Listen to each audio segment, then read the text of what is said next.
Hello tout le monde, aujourd'hui je réponds à la question quelle action faire en fin d'année pour optimiser sa fiscalité?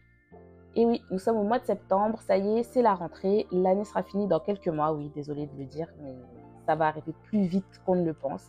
Est-ce qu'on a atteint nos objectifs? Pas du tout. Est-ce que c'est grave? Pas du tout. Aujourd'hui, je vais vous parler de trois choses, enfin, on va dire 3 choses et demie, qui vont vous permettre d'optimiser votre fiscalité. Mais avant de vous parler de ça, il faut que je vous dise quelque chose de très important. L'histoire d'optimiser sa fiscalité, etc., ça vient toujours avec une sortie d'argent. C'est pas juste ah, tiens, paye-moi d'impôts. Donc, du coup, si vous n'avez pas d'épargne, en règle générale, vous n'avez pas trop d'options pour défiscaliser. Donc, je pose ça là, vous en faites ce que vous voulez. La première chose à laquelle vous pouvez penser, ou en tout cas sur laquelle vous pouvez vous renseigner, c'est le dispositif Girardin. Alors, je vous avoue que je n'ai aucune idée de pourquoi l'État fait ça, parce que vraiment, il n'y a pas vraiment d'intérêt au niveau de l'État de faire ça. Mais en gros, avec votre épargne, vous allez financer des projets industriels ou bien des projets immobiliers.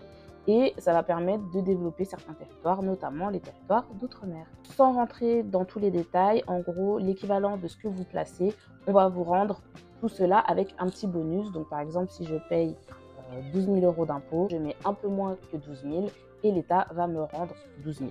En fonction de la période à laquelle vous allez faire votre investissement, donc si c'est le premier trimestre, deuxième trimestre, troisième trimestre ou quatrième trimestre, vous aurez un bonus qui sera plus ou moins important. Donc il est plus important en début d'année puisque vous allez mobiliser votre argent pendant toute l'année et il est un peu moins important au dernier trimestre puisque finalement votre argent ne sera mobilisé que pendant, on va dire, 8 mois puisque en règle générale, on vous rend l'argent aux alentours de août, septembre, ça dépend des fois. Vous l'aurez compris, avec le système Girardin, il faut quand même avoir du cash à mettre sur la table et de pouvoir surtout attendre de faire le tour de l'année, donc d'arriver à la prochaine déclaration avant de récupérer ses fonds.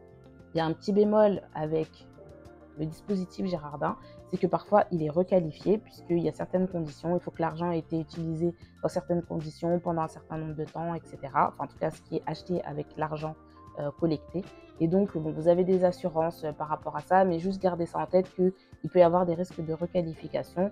Donc, il faut toujours demander au professionnel qui va vous proposer ce produit, ou en tout cas qui va le distribuer, quelles sont les garanties que vous avez par rapport à cela. La deuxième chose dont j'aimerais vous parler, c'est le dispositif IR-PME, donc impôt sur le revenu PME. C'est un dispositif qui va vous permettre de défiscaliser vos investissements dans des petites structures, donc PME, start-up, etc.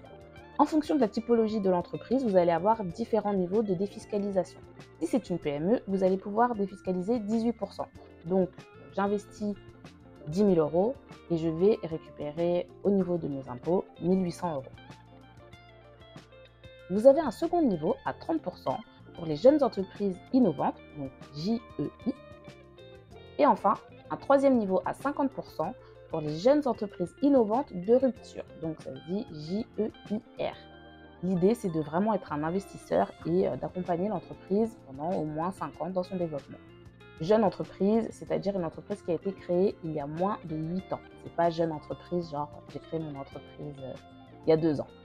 Donc cette année, j'ai fait cet investissement-là. Une ancienne collègue qui travaille dans une start-up m'a parlé de la start-up. J'ai trouvé le projet intéressant, donc j'ai mis quelques billes. J'ai pas mis toute mon épargne, bien sûr. Comme vous le savez, pour vos investissements, vous ne devez pas mettre tous vos œufs dans le même panier. Mais je me suis dit, ben, pourquoi pas participer à cette aventure. Donc je vous dirai ce qu'il en est, mais je sais que au moins, par rapport à mon investissement, ben, j'ai 50% qui est couvert par le gain d'impôt que j'ai eu. Autre point à ne pas oublier en cette fin d'année, c'est que vous pouvez défiscaliser vos dons. Donc, si vous ne savez pas quoi faire avec votre argent, dites-vous que vous pouvez au moins faire un don et défiscaliser entre 66 et 75% de vos dons faits à des œuvres caritatives en fonction du statut qu'elles ont. Et enfin, la dernière astuce que je voulais vous donner, c'est si jamais vous êtes enceinte, par exemple, et que votre bébé, normalement, est prévu pour janvier, genre les 2-3 premières semaines du mois de janvier, eh bien écoutez, faites un peu plus de sport pour essayer d'accoucher au mois de décembre. Comme ça vous permettra de bénéficier d'une demi-part supplémentaire dès votre imposition sur le revenu 2024. Et donc, sachant que le maximum de la demi-part sur les gains qu'elle peut vous donner, vous procurez, c'est 1 759 euros pour cette année. Voilà, à plus, bye, et accouchez pas trop tôt. Et je vous mets plus de détails en description parce que je sais que vous n'aimez pas regarder les vidéos pendant je sais pas combien de temps, donc au moins si ça vous intéresse, lisez, à plus, ciao.